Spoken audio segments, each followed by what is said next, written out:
राम राम राम राम राम राम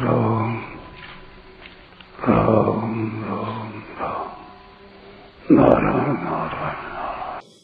यज्ञे तपसि दाने च स्थिते सदिति चोच्यते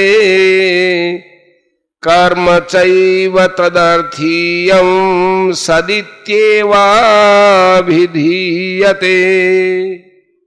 यज्ञ तथा तप और दान रूप क्रिया में जो स्थिति है अर्थात जो निष्ठा है वह भी सत ऐसे कही जाती है और उस परमात्मा के निमित्त किया जाने वाला कर्म भी सत ऐसा कहा जाता है। व्याख्या। यज्ञे तपसि दाने च स्थिते सदिति चोच्यते।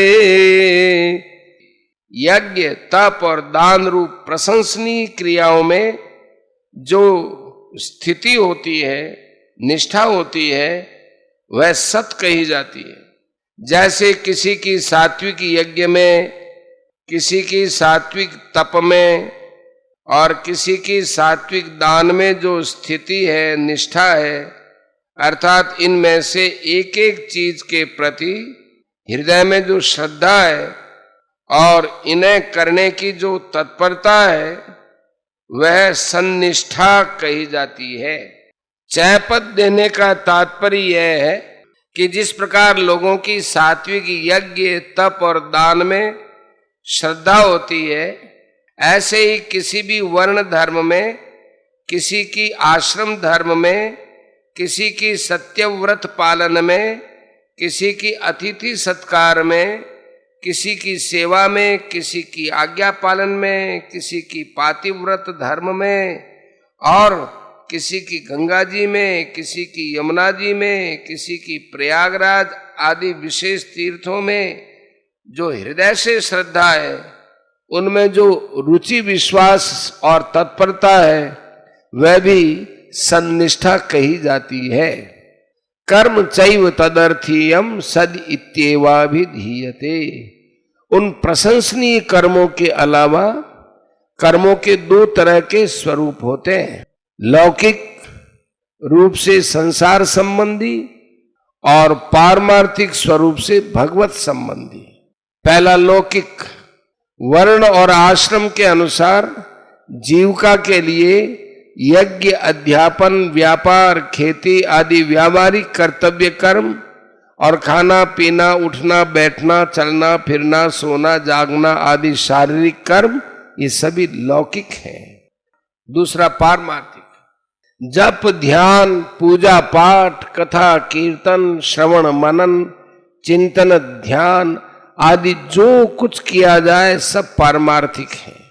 इन दोनों प्रकार के कर्मों को अपने सुख आराम आदि का उद्देश्य न रखकर निष्काम भाव एवं श्रद्धा विश्वास से केवल भगवान के लिए अर्थात भगवत प्रीत्यर्थ किए जाए तो वे सब के सब तदर्थीय कर्म हो जाते हैं।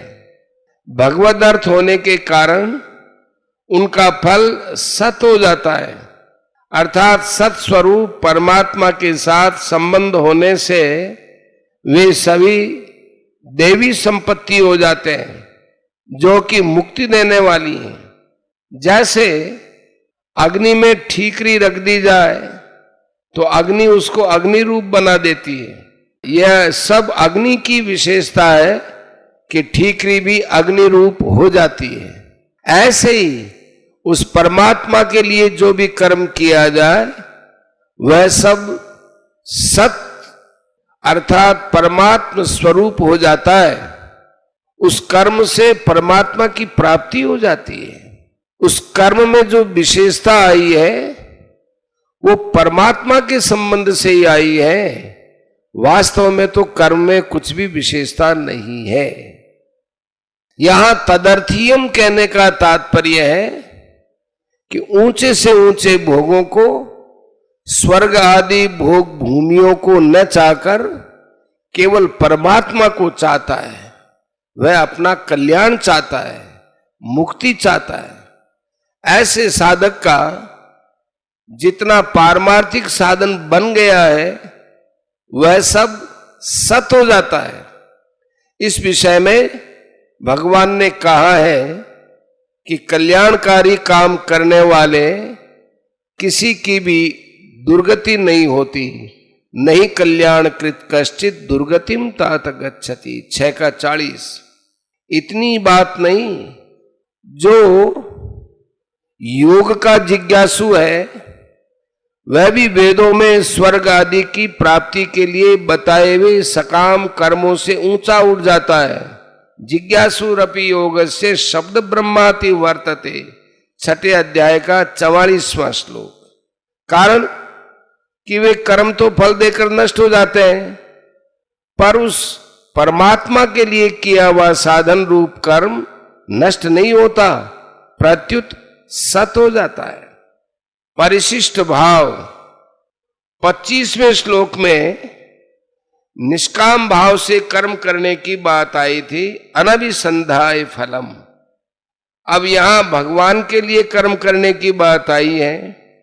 मुक्ति चाहने वाले निष्काम भाव से कर्म करते हैं, मोक्ष कांक्षी भी 17:25। और भक्ति चाहने वाले भगवान के लिए कर्म करते हैं। पत्रम पुष्पम आदि से लेकर 28वां शुभाशुभ फलैरेवम 9वें अध्याय के 26, 27, 28वें श्लोक।